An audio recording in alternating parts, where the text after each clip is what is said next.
Hello, everybody, and we are live. Welcome back to the Big Apple Battle, a New York baseball podcast. And this is episode 7. Ed, it feels like it's been months since we've last talked.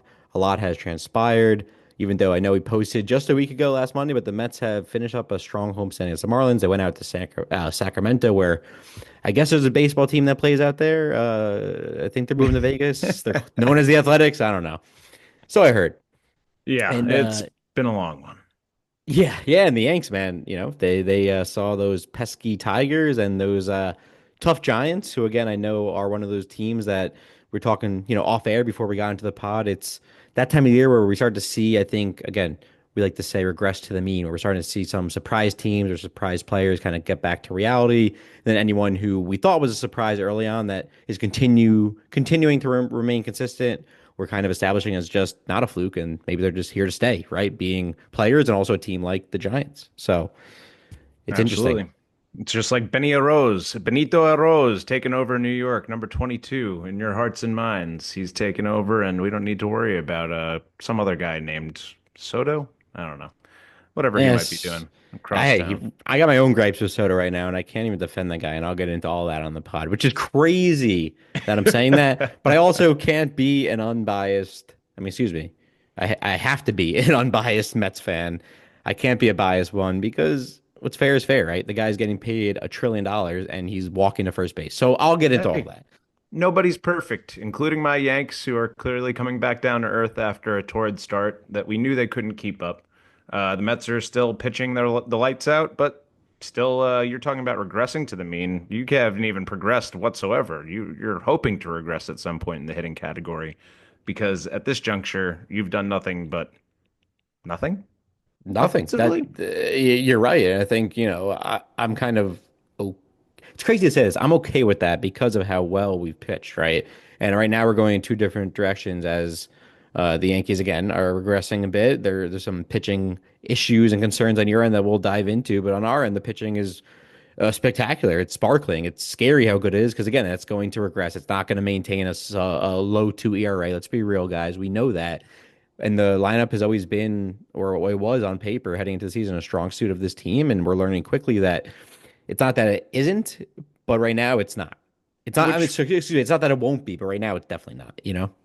Which begs the question, right? What do you want to see start hotter? Do you want to see your pitching start hot, or your Mm. hitting start hot? And in my mind, I guess in so many ways, you think, oh, starting your season with hot pitching would be great because that means that they've come out of spring training, they've done their work, they should be ahead of hitters, all that jazz. However, you might be seeing and giving away everything you've got early on, emptying the tank. You never know if they're going to last that long out, as the season progresses. We all know it's a long season. Do they have the innings build up to maintain that starting ability, to have the relievers be as reliable as they are? We know relying too much on relievers can be a Mm. frustration, just the same as the Yankees are dealing with. Or do you want to see, your offense maintain top five offensive category numbers all around, and knowing full well that you're going to have ebbs and flows there just the same, but your more natural ebbs and flows within hitting, where pitching, if you start to falter, that's really where you're worried. Where, you're looking at the Yankees, you know that the cavalry's coming, and we got some things that will help fortify that rotation. Where you don't have the cavalry coming for your lineup, man. That could be a season long struggle. Yeah, I don't buy it. I'm honestly I'm the complete. I know what you're You know, trying to like that do. whole, I yeah, know I set you up. that was all nonsense in my eyes as a Mets fan who bleeds blue and orange. Because I'll tell you one thing, Ed. I am so fine with the pitching, exceeding expectations and being much better than we anticipate. A lot of no-name guys, again, like the Cannings and Max Kranichs and Butos and Danny Youngs and McGill's of the world, all playing, out of their minds, right?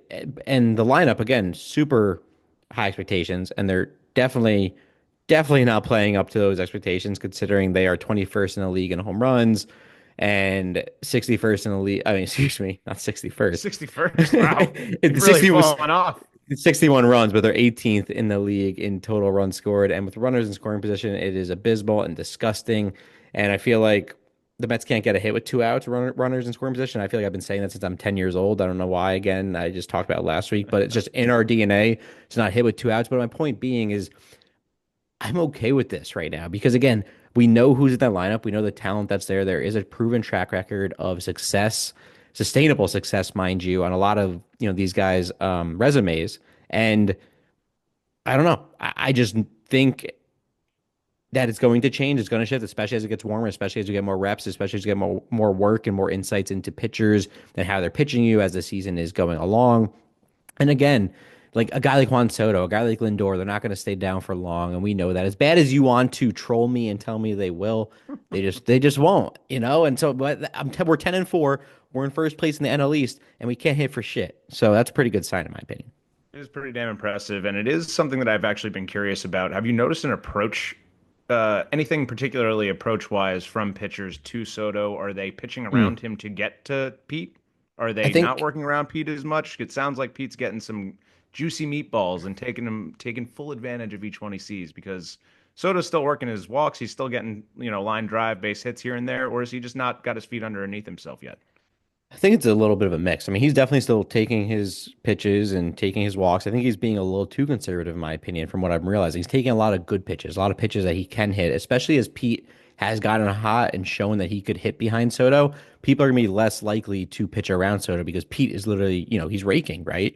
And what I'm noticing with Soto is one, he's flailing open, I think, and he's, not staying back in his, keeping that weight in his back leg, and he's starting to really flail those shoulders open early. And kind of not letting the ball get deep on him, where he likes to usually go, to left center in a beautiful way. So some may say more beautiful than most lefty batters in this league and in this generation of baseball. I mean, it's a beautiful thing watching his oppo swing. Um, but yeah, man, he's been taking too many pitches. He's been conservative. They are pitching him. I don't think they're pitching him in any special way right now. I mean, sure, early in the year they're definitely pitching around him, but now I think over the past 5, 6 games, it looks like they're coming after him, and he's just missing on hanging curveballs. He's late on that high fastball, and he is not looking comfortable in the box. There's no Soto shuffle. He is definitely looking a little, I hate to say it, but looking a little clueless. Like you see him not shaking his head in confidence, more so kind of questioning himself. I think he's a bit in his own head. I think he's pressing a Mm. little too much. And a guy like him with his talent and skill set, I think he needs to take a step back, look in the mirror, just simply remind himself of who he is, get back to his brand of baseball, and like get out of his own head. I think that's the biggest thing right now. He's stuck. Yeah, and listen, timing is always an issue, right, in baseball. So it can happen to the best of hitters, and it'll affect them no matter what, right? It's a certain more certain than death and taxes, I'd say, is you're going to go through slumps here and there, and you're not going to have your best game, game in, game out. Your approach is going to look off. You're going to look a little silly here and there. But we are now having to factor in the weight of this contract, the largest in history. We don't have to go into it. Mm. But going cross town, having to compete with that mentality, your ego is constantly on display or being tested, I should say. And who's the leader of the clubhouse? All these dynamics that we talked about early on. The fact that you're 10-4 puts a massive deodorant all over the stink of this. But Yep. this could be one of those issues where it feels a little fugazi, where this team maybe does have bigger issues at bay. And you just got to hope that everything is copacetic in that clubhouse. Obviously, way too early, but the fanfare, all that excitement, all those things that come with that, and expectation, it's just very different, and he's in a very different place than he's ever been. Even that World Series team he was on, right? Not last Ye- year in 2019. No Yep. one had expectations for them. So it's just interesting when he is on full display what that's going to do. And he's not the only person responsible, obviously. So I want to make sure that's very clear.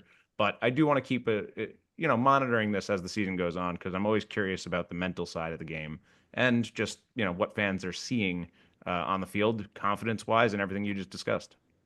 Yeah, and that's a good point you make. But it's interesting because when he was in the Bronx and he was a Yankee, he was on full display and he performed at the highest level. But But again, he had Aaron yep, Judge. well, he had Aaron Judge, but again, he has Alonso, and I get it. They're Not the not same. No, it's I'm not the talking about the same. face. He never had to be the face. And you can talk about Lindor. It's Yeah, not his Lindor is team, the face. It is but it's Lindor's not his team. team. No, it's not, man. You're It still is. talking about it like Just no, no, no. Listen, just because Soto's making $1 trillion doesn't make him the face of the franchise. Just because doesn't it?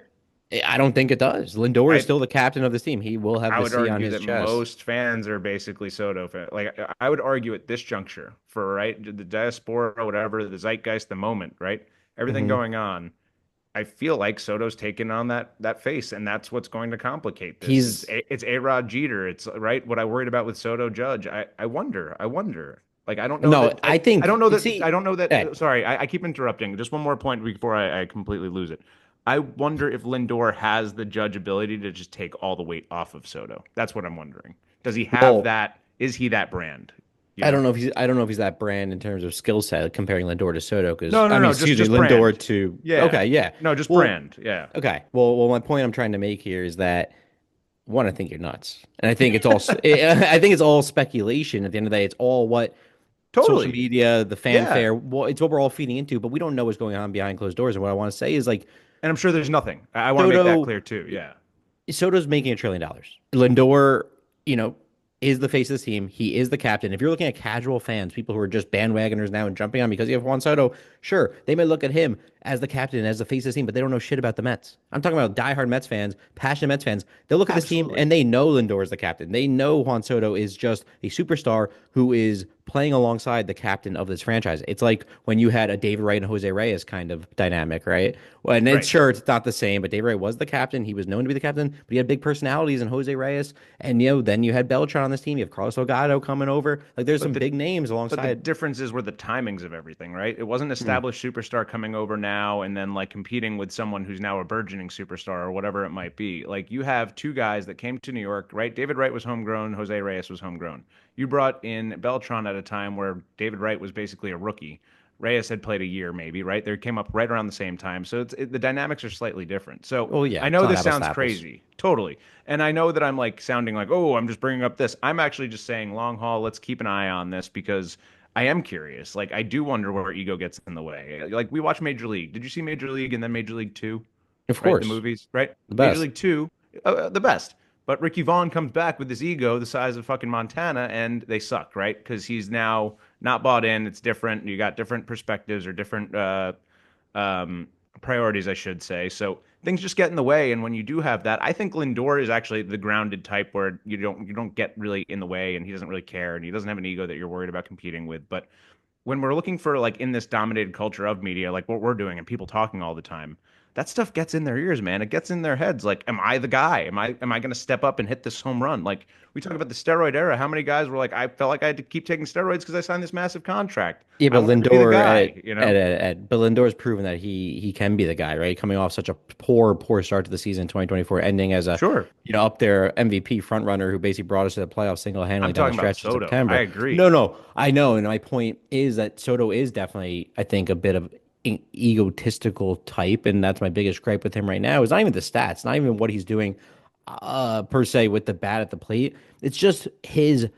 And I don't want to nitpick, but I know I'm not alone in this. It's watching his body language out there, right? And understanding that like you're getting paid $800 million to play a children's game, and you're telling me you can't run your ass off to first base every time you hit a lazy ground ball or a lazy pop up because you're gonna get nitpicked and you're gonna get scrutinized in New York, let alone in Chicago as a White Sox player if you're doing that and still making that money, just because like we're looking at you to be this not only leader, not only superstar, but a mentor to younger players, right? An inspiration to the sport, right? Not just New York baseball, but to MLB, right? You're face of uh, one of the major sports in this country, right? In this world, and I think at In the biggest times market, in the right? biggest market, and people look up to you. So you have to like realize that and understand that. And sure, he's done some good things and fun things with the fans early on. I've seen him, pictures and autographs and all that good stuff. But like when you're on the field, let's hustle. Like let's have some good body language. Like let's act like we want to be there. And like Lindor again is the kind of guy that is really not ego driven. And when he sucked, he called, again, the players only meeting in 2024. And it was a great thing that we knew he put the ego aside. He was struggling, but he was there for his teammates and his team, and he cared about the team aspect. And I think last thing I will say about this is the biggest thing in baseball. It's a team sport with a lot of guys who might accidentally look at it in an egotistical way as you know, uh, I don't know the word I'm looking for, but like a single sport, right? Like Like an it's like individualist sport. like an Yeah, totally. individual Like tennis. sport. Yeah. There's so many individual accolades and stats and things that you want to overcome and prove to yourself and to the fans, and like you get sidetracked with that and forget like the long goal here, which is to win the World Series, and you can't do that alone. And Soto should know that.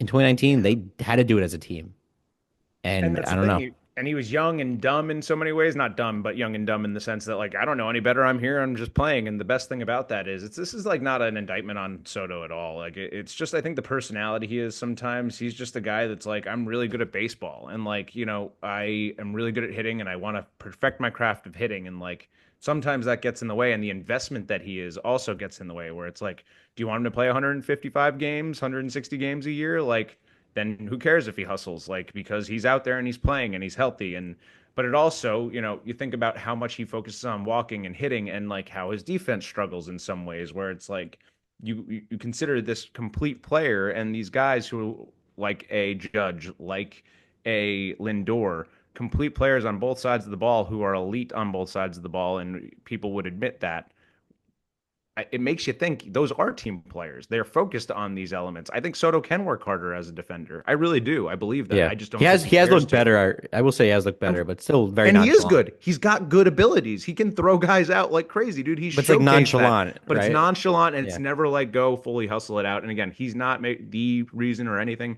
It's just an interesting dynamic that I'm curious to see how it plays out because again, it is so deeply layered. There's so many dynamics to it that are or so many facets to it that make it as dynamic as it is. And it's just going to be, yeah, fascinating. Because again, it's 15 years. We've seen how these things go. We've seen what money does. We've seen how it impacts people. And we love the athletes who hustle and Mm. work hard and are still hungry and trying to get something and reach something, right? Where Soto almost feels like that guy who's like, yeah, I got it all now, man. I got the ring. I got all the stuff I need. Now I just got the contract and I get to set up shop in my new digs. Mm. So He does. He there's the doesn't have it. Yeah, but he needs a different perspective. I'm hoping he gets that over this tenure here, and that's why I'm glad he's here for the long haul. And I think he has the right people around him to show him like there's one thing you're missing. It is building a dynasty, which one the Mets have been longing for since the start of uh since they've come to be and since they've come to exist, right? right. They've never had a dynasty that the Yankees had in the 90s and the 2000s. Like the Mets are longing for that, and they bring Soto on board to hopefully build that alongside your core pieces in Lindor and maybe Alonso, depending on how we all know that those negotiations might go way down the line. But my point is that I'm hoping he gets a different perspective or a refreshed look and approach into this thing and understanding like, you don't want to get off on the wrong foot here, not only with with your numbers on, offensively and defensively, but with the fans, right? With the culture, with New York is already. Yeah. I know the Bronx hates him, but we want to love you here in Queens. And it's not even a hate thing, but it is. It's perception versus reality and what people see, the eye test, right? Sometimes you gotta do the dog and pony show and make people feel like you're all about it and you're unflappable, your ego doesn't matter, you're all about the team, team, team, team. And some of the stuff he's done in the Bronx here, it's been a little me, me, me, not team, team, team. And again, it's 14 games in. We got Yeah, a long way to go, but something I just want to get out there and monitor. And if I'm the dummy in the long run, great. But I'm just I hope you curious are. because I love the mental side of this shit, man. I just love seeing how, again, the guys who rise above it, right? Those are the guys that are truly the legends of the game. And then there's just a different tier. There's different tiers of Hall of Famers, different tiers It's of incredible, but doesn't change yeah, the fact. and it's a game where you really need a slow heartbeat. And I was reminded this past weekend of how mentally exhausting this game could be. Just reliving the glory days. I think I talked on the pod about it. I know we talked plenty. Playing in a men's rec league, baseball league again, and even just being out there. Not even pitching, mind you, in this game where I'm already a head case when I'm out there pitching, but just playing first base, getting out there in an organized, competitive game, first time in I don't know 13 years or so. Like, Jeez. dude, it was awesome. Once I settled in after the first inning, I'm like, oh shit, I know how to do this. I remember. This is great. But when I got out there, I'm a head case. I'm like, oh shit, what if I drop this ball? What if I can't make this scoop? What if I can't make this easy play? All these things. And dude, you need a slow heartbeat. You need to relax. You can't be anxious. And we know it's a long haul in a baseball season. You have to have a goldfish mentality and a short memory. And yeah, man, I'm just hoping Soto gets there. I think he will be. I think we will make you look like a fool when we play this episode back. But I will say this. Soto has one home run and four RBIs, one RBI in his last six games. I mean, come on. His last RBI was on April 7th, a week ago, when we last, put out a podcast episode. So I will say, Against the obviously, Marlins. against the Marlins, yeah, and things have to really pick back up. He hasn't even seen great pitching, and that's the crazy part. So, yeah, man, Yeah. time will Yeah. tell. But I think Hey, probably, 90% of yeah. the game is half mental. To quote a New York baseball legend, 90% of the game is half mental, Yogi Berra, which Mm, in my assessment means 45% of the game, right? 90% of the game is half mental, so that means 45% of the game is mental. That's a whole lot of mental, and Soto's got the mentals. He'll figure it out.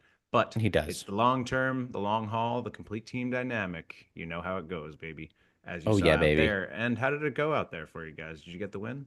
No, we didn't. It went great though. We lost 4-3 in the last inning. We were 90 feet away from tying the game. I was right there on third, man. I was Man. itching. I felt like Siri on the line, pissing off the pitcher, just fucking bouncing up and down that line, trying to get in his head, looking for a pass ball to make my move. But no, game one we lost inaugural expanded division that we are in. So it's pretty exciting stuff. And yeah, I'm looking And forward to getting back out there. and you're rocking Nationals gear, man. It's Yeah, it's fucking so weird. much for But being a Mets fan, huh?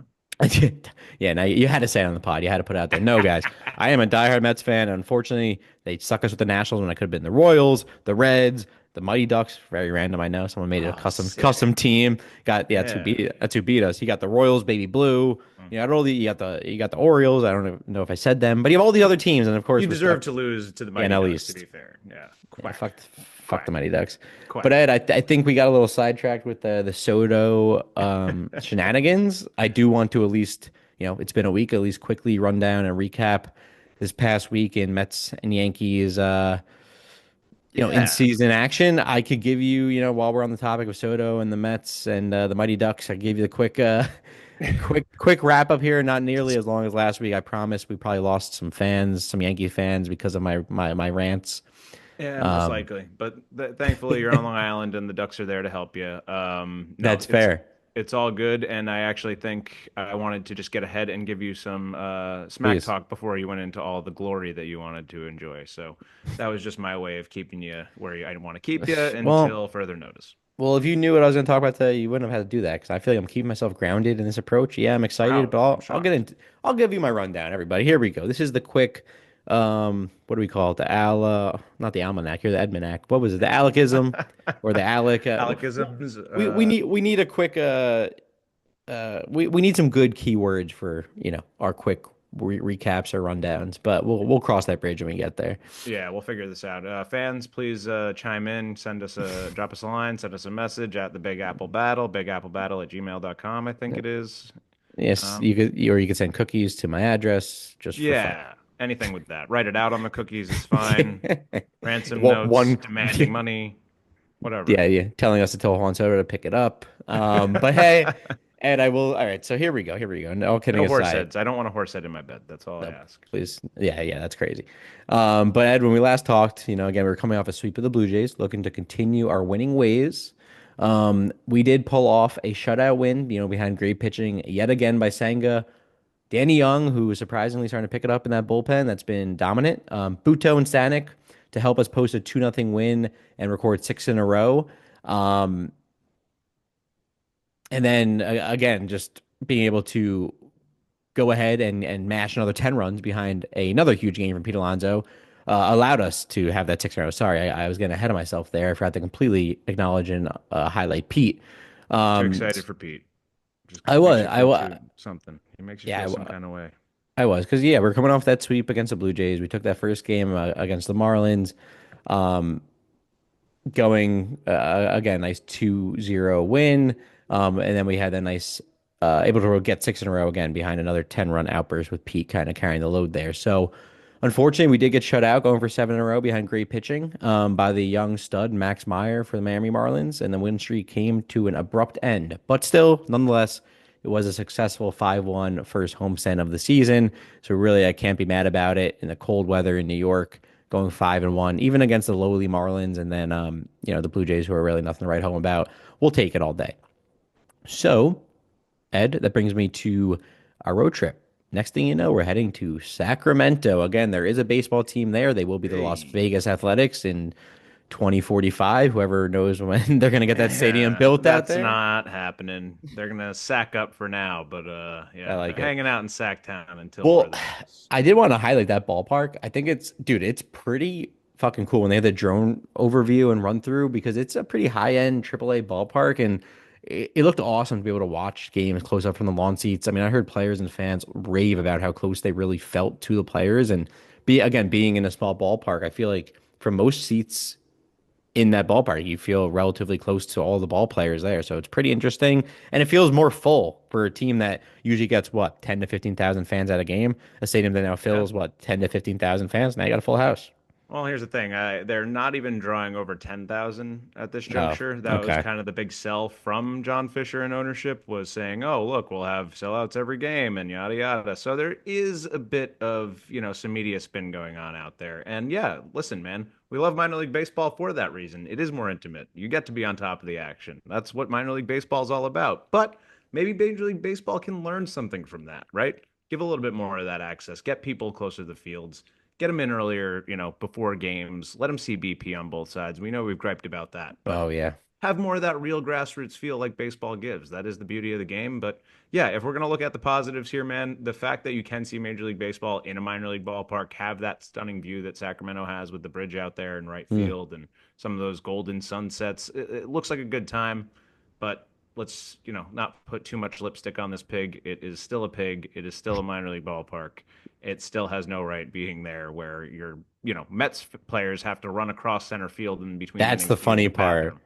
Well, the Like, funny let's be they honest. were saying too, they were talking about it on the broadcast. If you're a starting pitcher and you have a great start and your start ends, you're going back through the gate to get back to the clubhouse, right? Whatever you got to do for your Right. post game wrap up. You have to walk all the way out there. And if you had a good start, you're fine. You can untuck your shirt, you can walk slowly. But if you have a bad game, you're going to hear the boo birds and you have to sprint there and you better still have your shirt tucked in because, dude, you're going to be ripped apart regardless. You got to look like you're feeling it too. Like you got to Yeah, look like you care. you got to do the walk of shame, man. That would be a Walk of good. shame. See, they need to start like leaning into this, but the A's won't because they're just brutally run and have no real creative thought whatsoever. But it would have been a fantastic idea to create some kind of walk of shame, like, oh, the pitcher had a bad night. All right, fans, come on, let's let him hear it, and kind of thing, and set up the lights in a certain way. Like, you really got to lean Yeah. into the minor league elements of this time and like poke fun at yourself. But this is the A's, man. They turn off their comments on social media because they can't fucking handle it.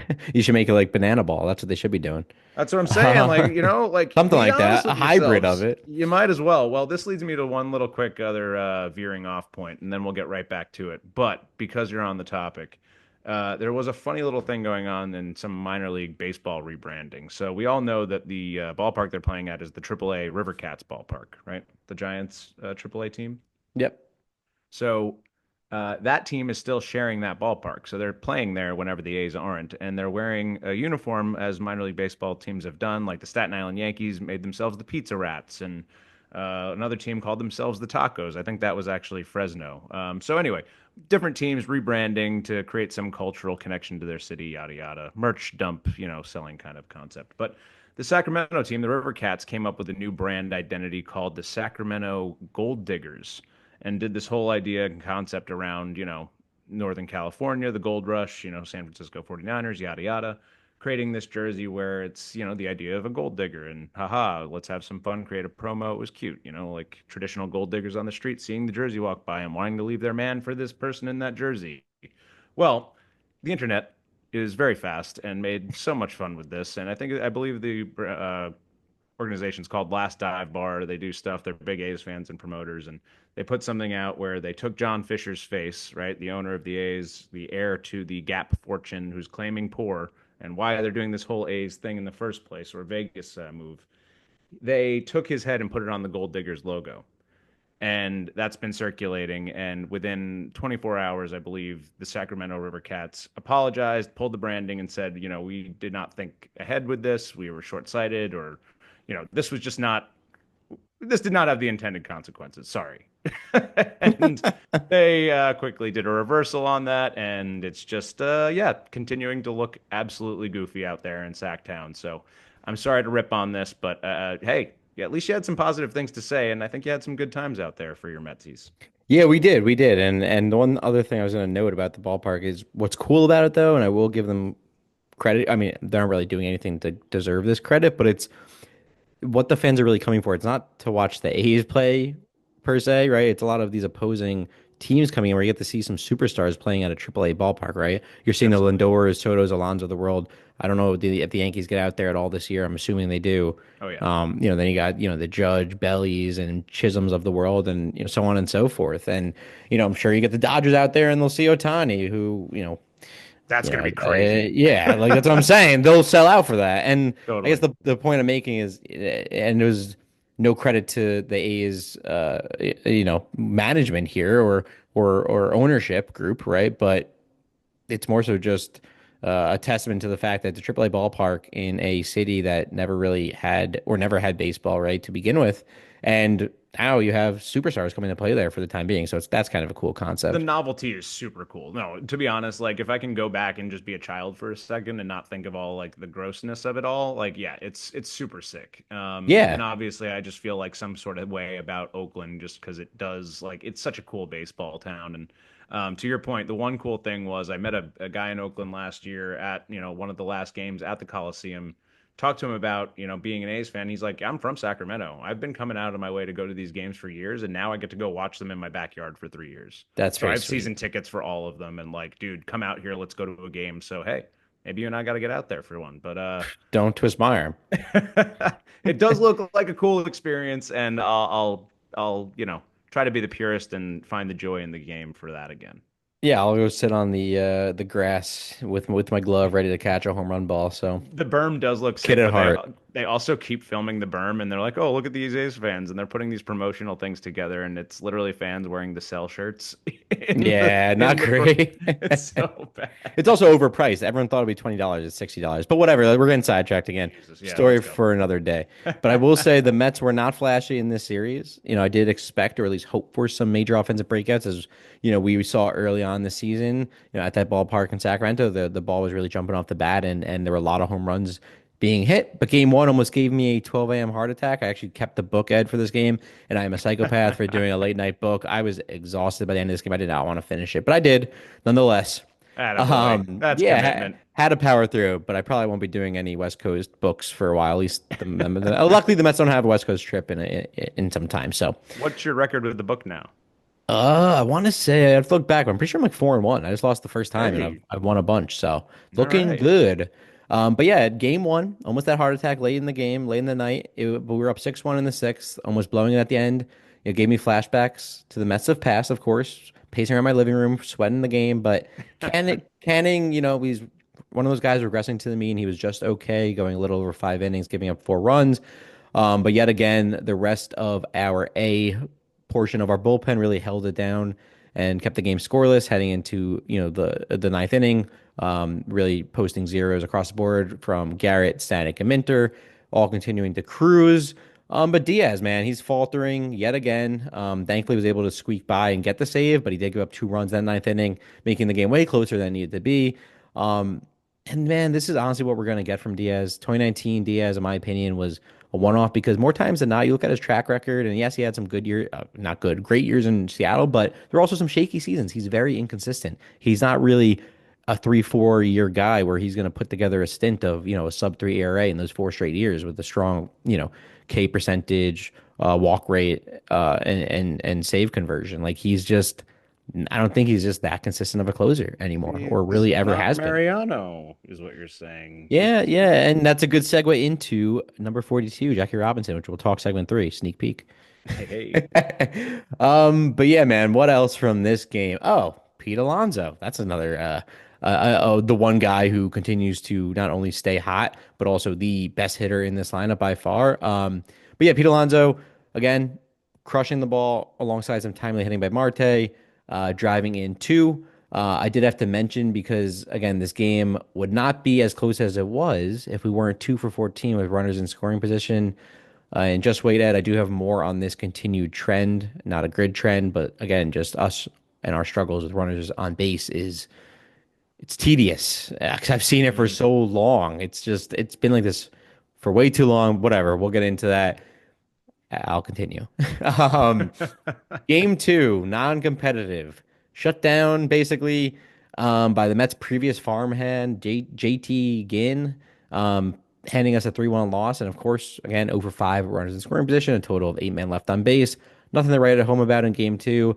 And here we go to the rubber game. So I did want to mention this, Ed. This rubber game was oddly important early in the season because um, I did want to note that this one stat that's really interesting. The Mets have not lost consecutive games this season through the first 15 games, being the only team in baseball to do so.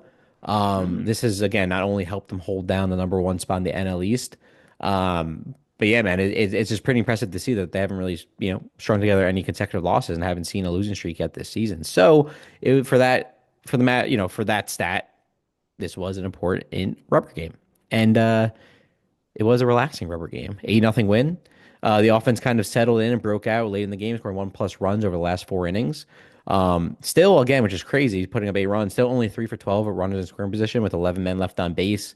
But again, able to score enough at the right time with some timely hitting and some great pitching by Sanga, who has lowered his uh, season ERA to a 1.06.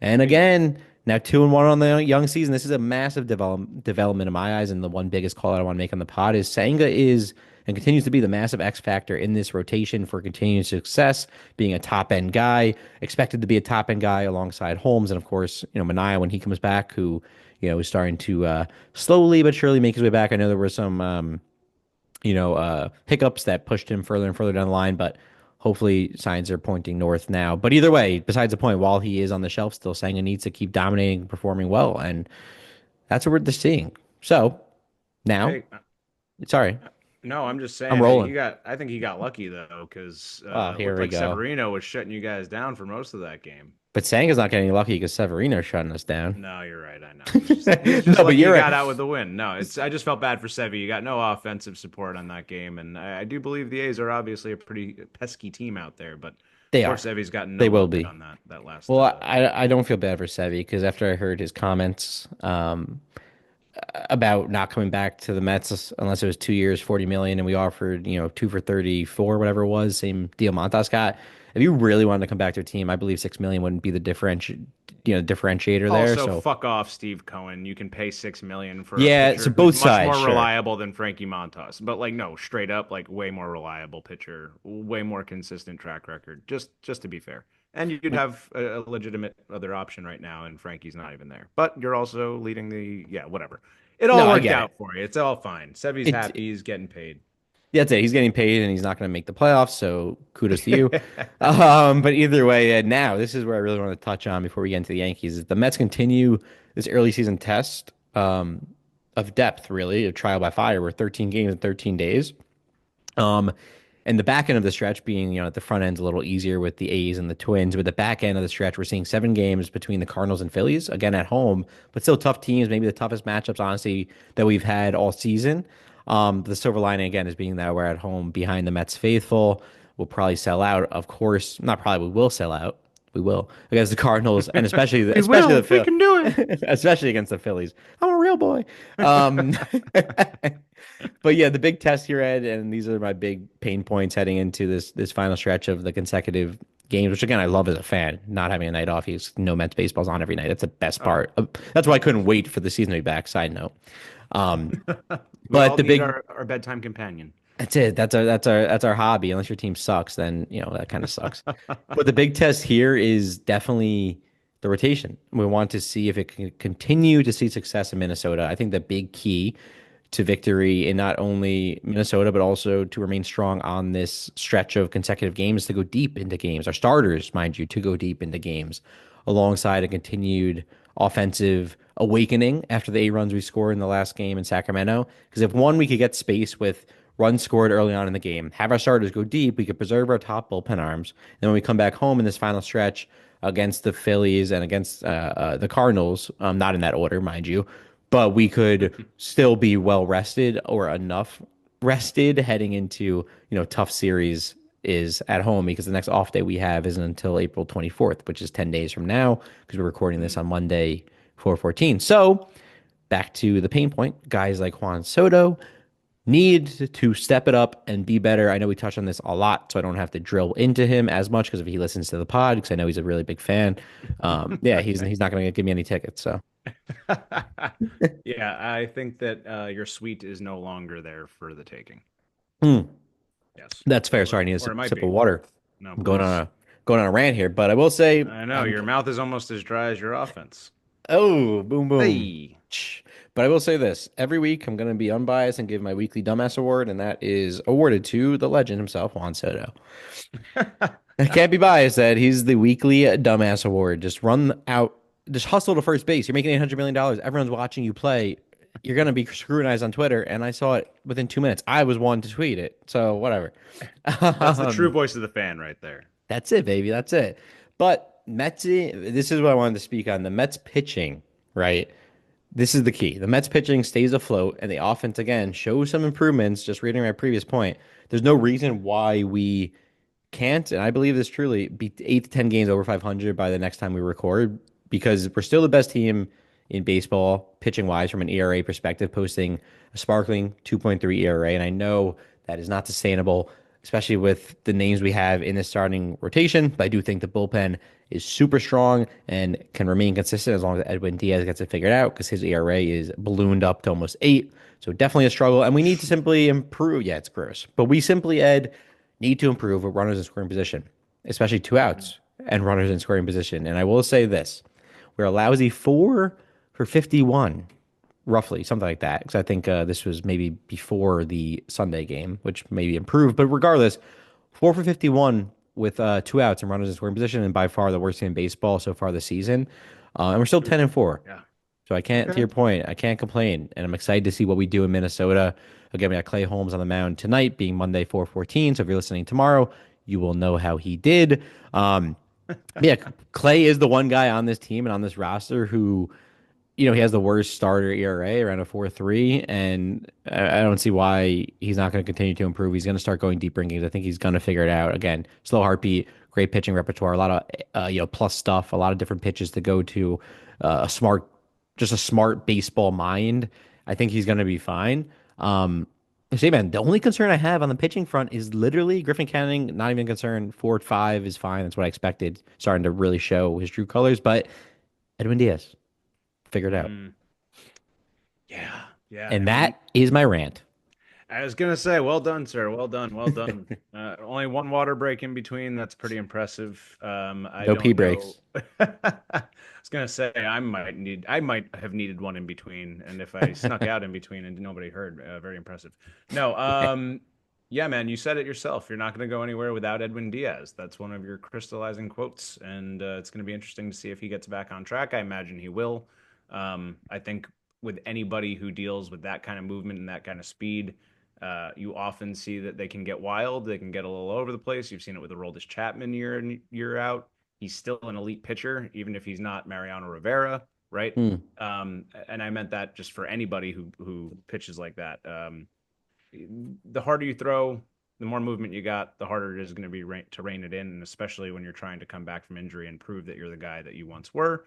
So give him a little bit of time, and that's why I say everything's kind of gonna smooth out a little bit here. You got rocky things that don't necessarily they're not the most indicative stats of who the team is going to be or who they're going to be all year at least. Hmm. So And to your point, Ed, it's the last thing I will say, and then I'll pass it your way finally to give the Yankees recap. So I apologize, but I don't know if we have to. It's okay. I I had to highlight your previous point, which was that there weren't really reinforcements for the Mets offense. I wanted to highlight some key players that are reinforcements and coming Oh, back soon, April to late May.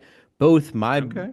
my boy Francisco Alvarez began his second rehab assignment on April 11th in Port St. Lucie, alongside McNeil, who made his first rehab assignment on April 11th in Port St. Lucie, and they're both expected to be back, really any day now, mid to late April. And those are massive reinforcements because again, Acuna and Beatty have not they're not even worth the time, but they have not produced really anything there at second base. Neither one of them has really shown or taken the opportunity that was given to them in running away with that job. And Mhm. McNeil is definitely going to have his chance to reclaim that job, no problem. And then Alvarez obviously is a spark plug and a potential additional power source that we're missing from this lineup and calls a great game. And then Turen's obviously doing what he's doing, gonna give him a run for his money for some playing time as well. So that'll be interesting and maybe light more of a fire under Alvarez's ass. So there are Yeah, offensive reinforcements to come. but do you want to mess with that too, right? Like Oh, I it's do. tough when you got a guy calling your games and he's doing a great job, and is Alvarez I'm that much messing of a with it. spark plug? You know what Oh I mean? yeah. I don't I, know.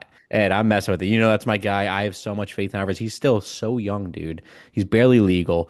And he is, no, I mean it from a drinking perspective. That could come off a very wrong way. He is barely legal Uh, because I think he's only 22 now or 23 years old. I'm talking about drinking alcohol. yeah, your mouth is Whatever. watering right now. 21, yeah. Now pee break.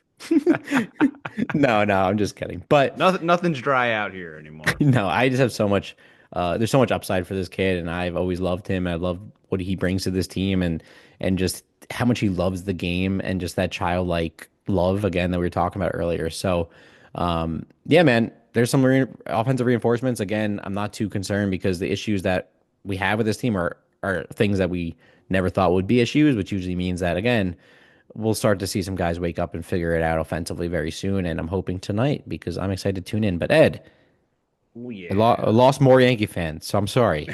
Here's the mic.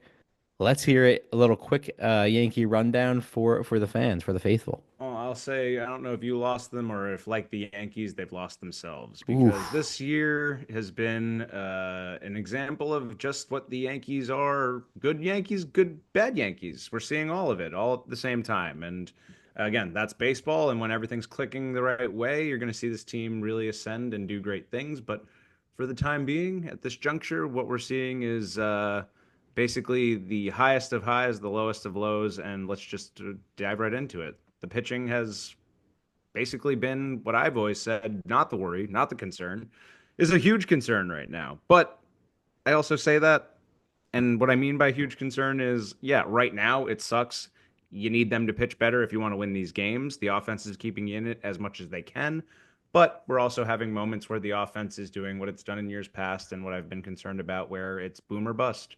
We're either striking out or hitting home runs. And until we hit that home run, it feels like the offense can sort of go into these swoons and nobody can figure it out until someone breaks that levee. So let's just dive right into these last couple series and not be so poetic about it. How's that sound? That sounds great. All right, good. Because the I'm teams that smiling. I'm smiling when you're talking right now. well, you're not going to smile for too long because the realities of it are it's all a whole lot of much ado about nothing. Yeah.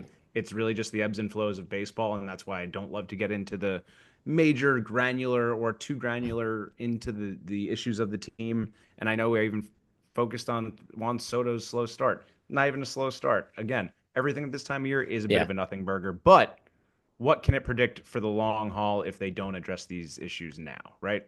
And that's Mm. what I mentioned last week with Jazz Chisholm strikeouts going up. And we're seeing a lot of that through the lineup coming back to rear its ugly head. And that was no more on display than in our time in Detroit. So we all know we went out there in Motown, these pesky Tigers. We went out and faced Scooble, Mize, and Jack Flaherty.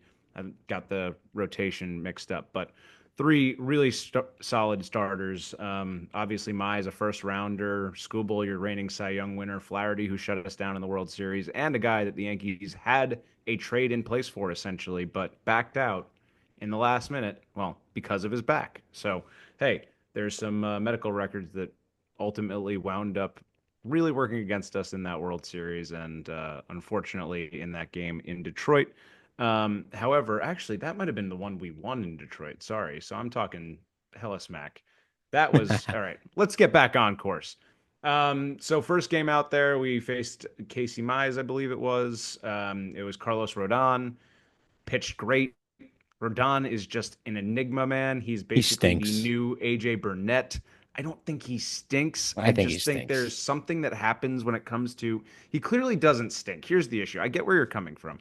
I didn't love him. I never wanted to sign him in the first place because I know the Yankees, I know Brian Cashman. We see a big shiny thing and we got to go buy it, right? He comes off of a great year with San Francisco after a previously not so great year with the White Sox. That's how he got to San Francisco in the first place. But the year right before that with the White Sox, he was incredible. So he does kind of what Diaz does. He ebbs and flows, and he's like, great year, kind of an average year. Great year, spectacular, unbelievable, shit year. And then injuries and whatever, right? So we talked about it, and I kind of thought this would be a stabilizing season. Mm. And I still want to stick with that. I've not lost faith in Carlos Rodon. There's a lot of pressure on him to be the guy right now. Obviously, Fried is doing what he's doing, and thank God, because if he wasn't, we'd be very worried about the money committed. He'd be getting off to a really bad start, and we already talked about how he needs to start well for that money to be justified and not to have the fans get on him. But we've already talked about slow heartbeat and the unflappable mentality, which is what I wanted Rodon to take a little bit more from Frieden, possibly. Because this dude, when he's on in the first, what, 2, 3 innings, looks unhittable, right? Then it comes in, gives up, gets a couple bad calls, which he did in Detroit, and they were brutal calls. gives up a walk, gives up a little knock, still keeping everybody off the, or I think it was actually just a walk or two walks, sorry, then gives up a home run, right? And then it just feels like even still, he's striking out eight guys and he's got a line of 5 2/3 with eight strikeouts, but then there's 3 or 4 walks worked in there, like two hits, but then two home runs or a home run. And it usually winds up being of major variety. Garrett Cole gives up home runs, right?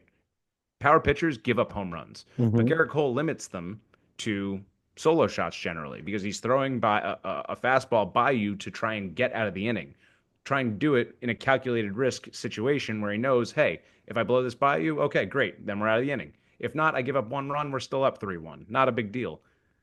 Rodon seems like he's getting into these counts. Then he just like throws a meatball to Jung Hoo Lee, right?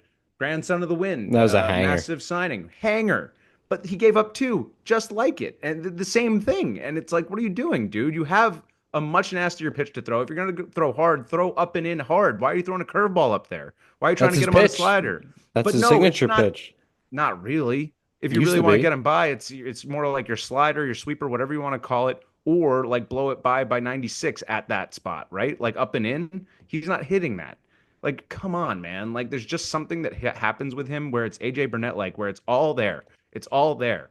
But then this just finisher, something gets there in his head, and he's like, oh, let me just overthink this one last pitch, or let me just I don't know. And we know it's mental. It's why I'm not a pitcher. It's not why we're both not major leaguers, right? Yeah. It's just it's Yeah. such a hard game, and I hate being this critical, but he's given up 36 home runs over his last 36 starts. It's something Yes. that literally hasn't been done since AJ Burnett. That's horrible. So, and what we're also seeing, but right, then we talk about good bad, right? Carlos Rodon last year comes in, starts against the Royals, crazy good like first 2 innings, and then gives it up. I was at that game. It was brutal in the playoffs. Looked unfucking touchable for 2 innings, but got too high and then just started getting a little into himself or into his head, and next thing you know, the floodgates open. But then comes back and has a great start, I believe, in the World Series, right? Or was it the World Series? Yeah, I believe it was in the World Series. He just has this Rodon-esqueness to, or sorry, this Burnett-esqueness to him, where he's going to have a massive game for you in a big moment. He's going to save your season, but then he's going to let you down in moments that he has no business letting you down. And this Mm. is just kind of where we are at with him right now. His hits are down, going down to 5.5 per 9, but his strikeouts are up, but his walks are also up, right? So we've talked about Yankees trying to work on strikeouts, and I worry that they're overcompensating at times, working on where they were maybe a little deficient last year and saying, okay, let's focus on this, let's focus on this. And then that program becomes so much on focus on the deficiencies that we're forgetting what we did well in the first place. So Rodon just needs to learn a little bit from Cookie maybe in this time, honestly. And I know we're looking at Cookie with a 7 ERA and he's starting against the Royals now and doing pretty well so far. Didn't have a great start against the Tigers, but learn a little bit more how to pitch out of situations, right? Pitch when you don't have your best stuff.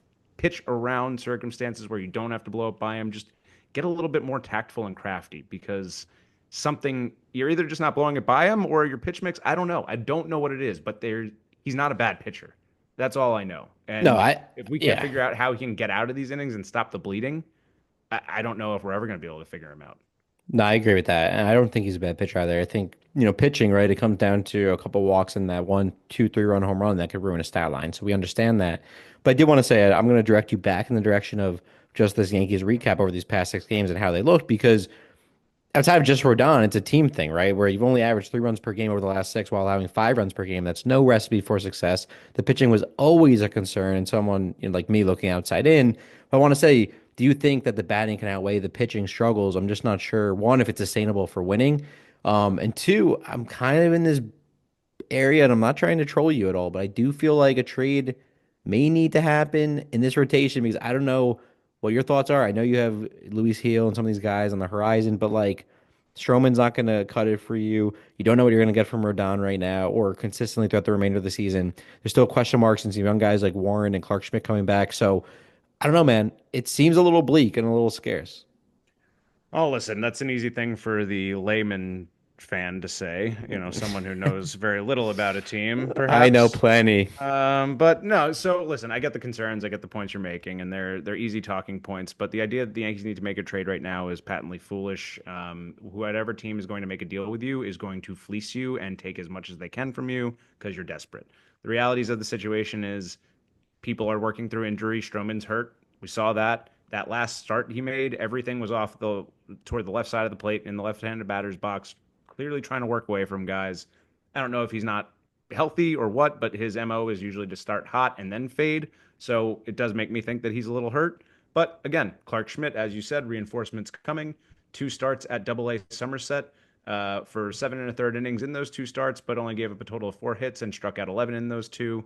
Didn't give up a single run and only walked one. So looking really good in rehab, feeling good. Obviously, different competition, but everything you want to see in terms of a rehab start and performances coming back. But will the Control, batting control, out? control. So Sorry to cut you up, but you're answering my question. Will the Uh, batting? no, I am building the story Oh, I for you, my forgot. friend. I You forgot. see, I forgot. You gotta give me all these a whole things you're story. saying, do we need to make a trade? Do we need these? These guys are shit. No. And here's another thing I want to say. Will Warren, we're going to come back to the offense. I want you to also know offensively, we're still ranked top five in every offensive category that matters. The only things we've Yeah. fallen off in are a little bit in batting average and on base percentage, which are not Yeah, but it's all shocking, but skewed from the first half of the season. All right, is it that skewed? I I'll mean, let you go. listen, we It's put pretty up skewed. 8 runs the other day. We put up 4 runs. Like every game we're in, we're putting up runs. Unlike you guys. I mean, we got shut out against Detroit. That wasn't ideal. We had the 1 run performance on that Friday game, which we never should have allowed that game to start. Why the Yankees thought we should play on Friday at all made no sense. The weather wasn't allowing for it. It was absurd. Put up 8 runs on Jordan Hicks on Saturday and put 4 runs up yesterday. So we're not scoring. It's just the fact that the pitching is giving up big home runs. Like I said, Rodon giving up big home runs in inopportune moments. Otherwise, looking great in his peripherals outside of that. So if we can sort of keep the ball in the ballpark, get guys to be a little less wild, maybe not focus so much on striking everybody out, that would be ideal. But again, going back to the offense, they're not perfect. We're up in strikeouts. We're not doing as much as we were early on. Again, colder weather, ball's not traveling, but we need to get more work on the small ball side. So I think those things will fall into place. But if we're going to reel it back into where the pitching has some shining lights and moments to look forward to, Heel is also getting going, which is much needed, and hopefully he can be back about a month or two from now. And Will Warren, who is obviously been a question mark, has the highest fastball whiff rate for starting pitchers in baseball this season with 46.7%.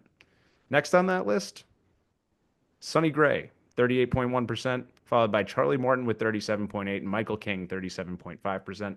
Three-quarters of those guys were Yankees at some point. So just saying.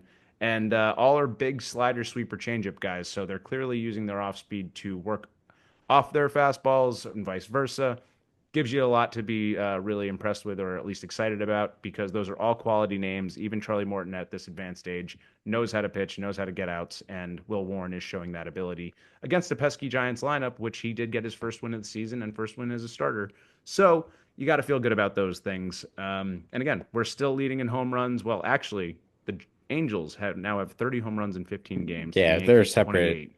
They're one of those teams that Interesting. might regress to the mean, but we don't know yet. Give it another week. We'll talk about that Kind of a one. crazy one. Yeah, they're going to be fun ones to talk to about and just miss. I mean, listen, I love Ron Washington, so I just love seeing Same. guys perform for him. I just have no love for the Angels whatsoever and But couldn't care Ed, less about most of I'm them. sorry. So I'm gonna keep nitpicking at you right now there you go. Yeah, yeah. because I'm sorry, but you're not alone. But what I've heard and learned, and don't take it to heart, a lot of Yankee fans like to dance around the questions and like to say super optimistic, and I'll look at the stats as much and kind of looking top line and that you're gonna be fine. This guy's good. This guy's bad. Ed, We're in keep it afloat mode right now, baby. I know, but I get that. I get that. But you got to look deep and granular in the stats, even this early on, because that's what it is, the analytical sport nowadays. And 3 runs per game in the last six. I know you put up a 9-1 or 8-1, whatever it was, but that's just not going to cut it when your pitching is giving up 4 or 5 a game. And 4 or 5 a game is fine for some if your offense is, again, matching that in terms of run produced. And like you guys can and you should, again, level out throughout the season. But I just want to know and pose a question to you. Is it a concern losing those past 2 series, or do you see it course correcting sooner than later? Well, let me ask you a question. All right, just Okay. knowing A question for a these. question. Just yeah, just I do want to answer it with that. And let's just say you lined up these 6 games and these starters. How would you feel about your team going against them? Casey Mize, who's 2-0 with a .77 ERA. Hmm. Tarek Skubal, who's your reigning Cy Young Award winner, 1-2 with a 3.78. So he's your weaker link there. And then Jack Flaherty, who's started off the season extremely well. followed by Robbie Ray, former Cy Young winner, 3-0, 2.93 ERA. Jordan Hicks had a great season last year. Obviously, we know what he's capable of doing. And Logan Webb, former Cy Young winner and the ace of that staff. Would you expect any team to be perfect in that game stretch, or would you expect maybe a little bit? Oh, you might struggle against elite pitching early on. No, you know what? You might have just checkmated me because that is a good point. That is a good observation. And yes, I will say this as a Mets fan, we know for whatever reason we played better against the star pitcher of of most teams, and then we for whatever reason can't score and we get no hit by the no name guy. But at the same time, I get what you're saying. I hear you, and most teams would probably average 3 runs or less in that 6 game stretch against that kind of starting pitching. But to that point, and when you get into the bullpen in those games you guys weren't able to capitalize as well, in some of those losses that I think maybe another team might have been able to feast on and really keep it close. Well, actually, so the Flaherty matchup was an interesting one because that was Max Fried versus Jack Flaherty. They go back to high school together. So they've Mm, yep. actually apparently been best buddies for a long time, and they went and supported each other at the World Series, games that they each pitched in for the Braves and Dodgers, respectively. So pretty cool matchup there. And that's an example of a game where we got to the bullpen. Tyler Holton came in, we got to him. But you're right, we haven't necessarily had the best luck in that respect. And again, I can blame the weather. I can blame the cold. Everybody's dealing with it. They went to Detroit, which was brutally cold. They had to move every game from night starts to 1 p.m. games. And yeah, Detroit obviously played in the same conditions, so you can't talk about that. But to be fair, they are a little more used to their environment, their ballpark, all those things, the comforts of home, whatever it might be. So it's early in the season, and for that to happen, and then having horrible rain, like balls not flying the way it does, I do believe there are some concerns when it comes to swing paths, and I think Jazz has got his swing way too long right now. He's boomer bust way too much. I think he's got to be dropped from the fourth spot in that lineup, if I'm being completely honest, and just the way I see the mental side of it affecting him and the team itself. And again, just the flexibility or I should say, yeah, whatever, flexibility of the lineup and defensive positioning.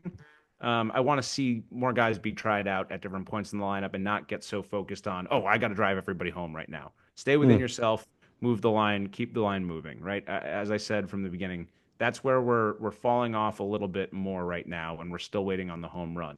However, guys like Ben Rice at a leadoff spot right now, hitting the way he's hitting, again, making number 22 look like it never belonged to anybody else in the Bronx. yeah, yeah. Um, Hitting 298 right now with 4 home runs and 6 RBIs and 411 on base. He's, I think, top in like 3 or 4 of the hard hit categories in baseball, like average exit velo, whatever, anything. I can go into the deeper metrics, but it's pretty impressive. He put on like 10 pounds of muscle last year. Nobody knew if he had a position.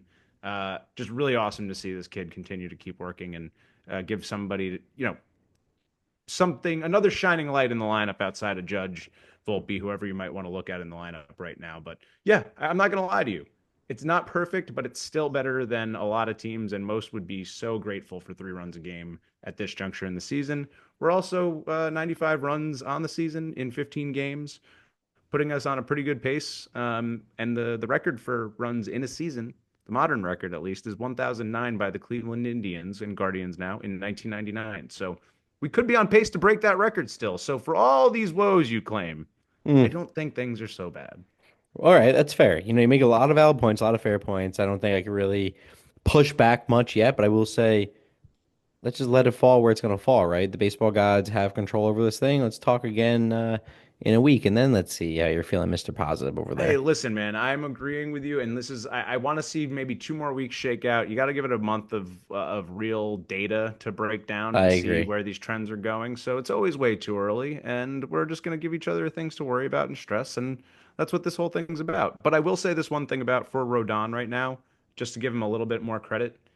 Jung-Hoo Lee got the best of him in the last game with 2 home runs. The only qualified hitter with a better OPS plus right now in Major League Baseball than Jung-Hoo Lee, sorry. Can you guess who that is?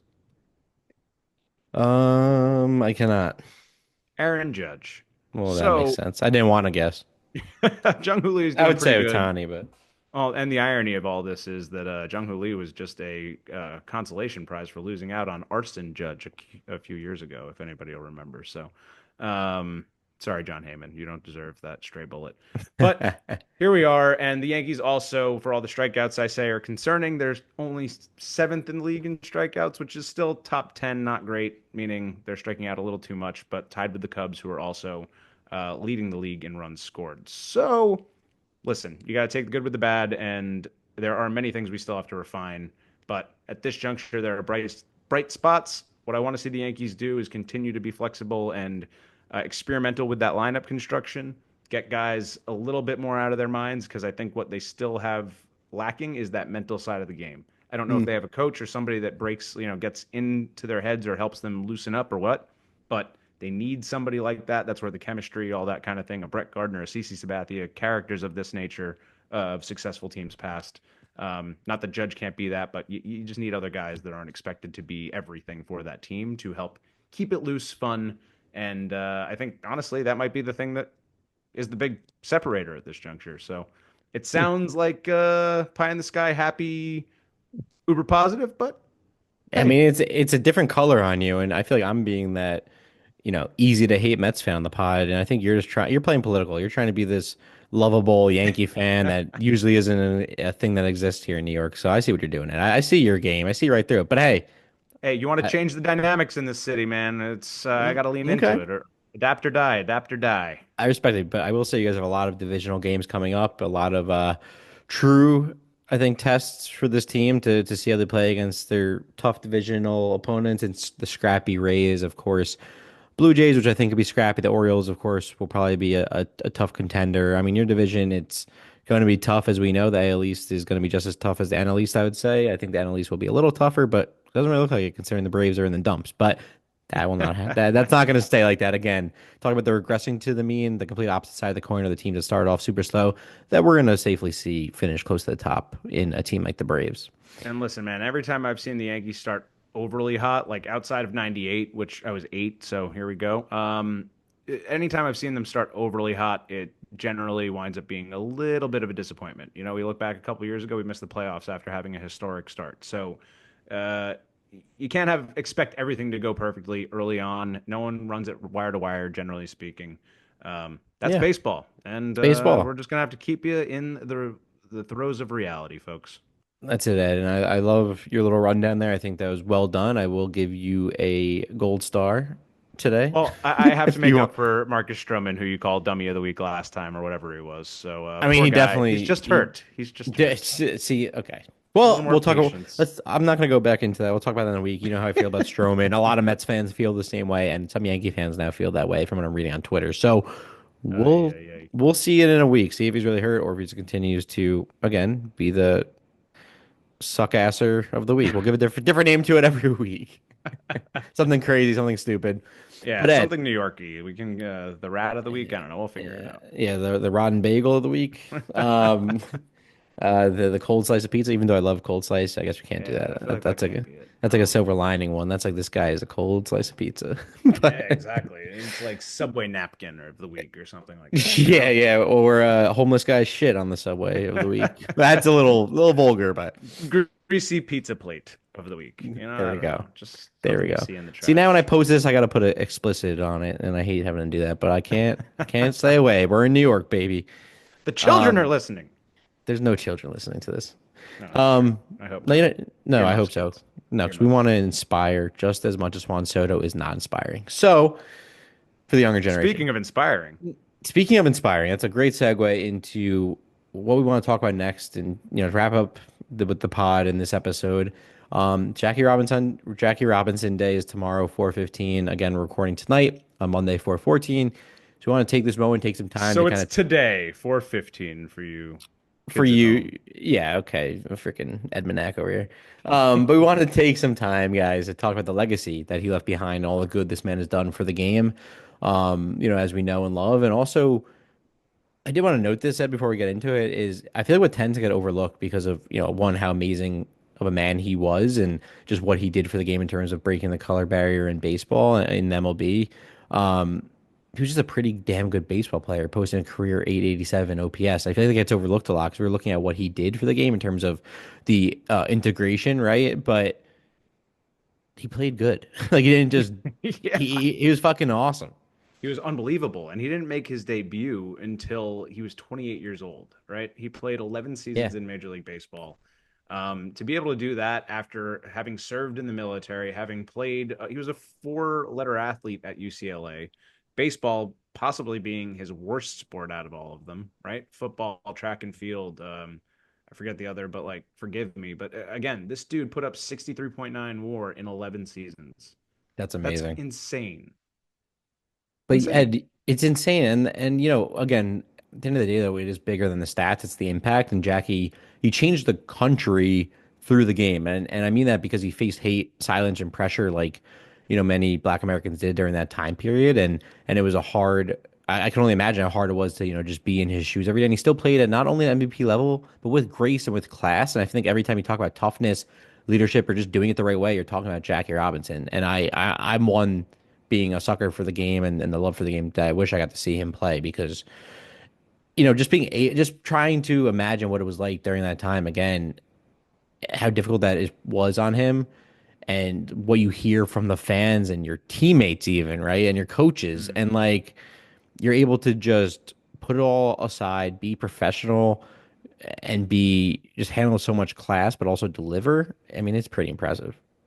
Well, and you might not have gotten to see him play in person, but you do get to watch baseball from the replica stadium in which you play in now, the modeled after Ebbets Field ballpark that is Citi Field. So that's pretty cool. You get the tribute at the Jackie Yeah. Robinson Rotunda. That's pretty damn cool. And if I'm going to give the Mets any credit, the Will Ponds any credit, is the fact that they were huge Dodger fans growing up, and Mm, then obviously became huge Mets fans, and lifelong dream to own the team and all that jazz. But the fact that they kept the Jackie Robinson Rotunda as a major, recognition point for who I believe is essentially one of the greatest American heroes ever, in terms of his impact, his recognition, I his agree. service to the country, right? The things he endured, just so much of who he was and who he continued to be on and off the field. He never stopped fighting for equal rights. He was quoted in one of his last public appearances at the All Star game saying, "I won't be happy until I see a black face in that dugout managing a team." It wasn't long after that that Frank Robinson got his opportunity to become player manager for the then Indians. So his life of advocacy, everything that he represented, it stayed with him from the moment he broke in to the moment he died, which far too young. I believe he was Yeah. 53 years old, was going blind, diabetes, heart failure, all these things. And that's a life that was, again, too much pressure put on one person. You see how it manifests in reality. And I think Mm, it's a shame that we actually don't talk more about those things and the outside contributions, not just baseball. He's not just an athlete. You've heard too much of shut up and dribble and all these other comments from different forces and saying, your opinions don't matter because you're an athlete. No, I fundamentally disagree, and I fundamentally believe that athletes and athletics and sports tell you a whole lot about people, a country, a city, a culture, whatever you need it to tell you. And the fact that he did that so bravely on that field, again in Brooklyn, which again a great place to do it if you're going to do it, obviously at that time. yeah.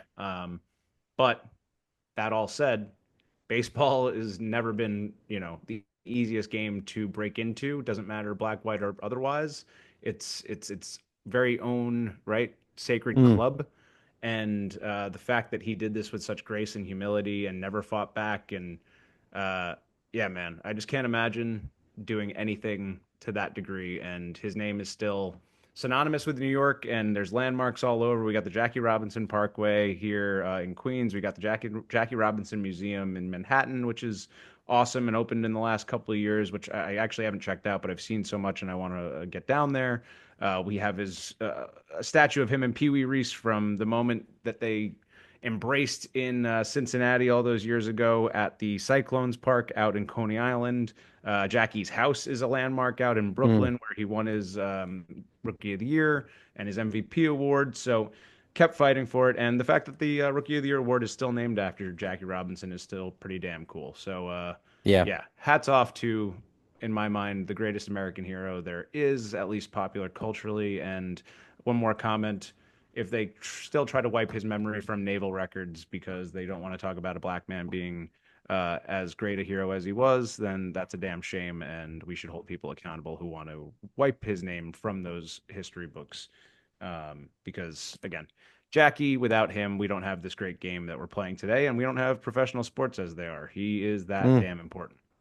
And that's, I just echo that whole sentiment. I don't think there's much more I can really add to that because, to your point, without Jackie, right, this list goes on. But there's no Griffey, there's no Clemente, there's no Judge. He opened the door for greatness. It's not just a tribute, it's a challenge, honestly, every day for not only players, but for fans to make the game better and kind of ask that question, right? How are we moving the game forward? Because that's what he did. And to your point, it leaked into every other major sport in this country. And without him, you know, who knows what we would have today. So he was truly an inspiration, a motivator, and just an awesome person and baseball player. And again, someone who was taken too soon, but it's always the good ones that die young. And again, it was a toll that I think was taken, mentally that ended up, what's the word I'm looking for? Uh, Just like paid the ultimate price. So, yeah, I yeah, but mean, yeah. Took a toll on him physically.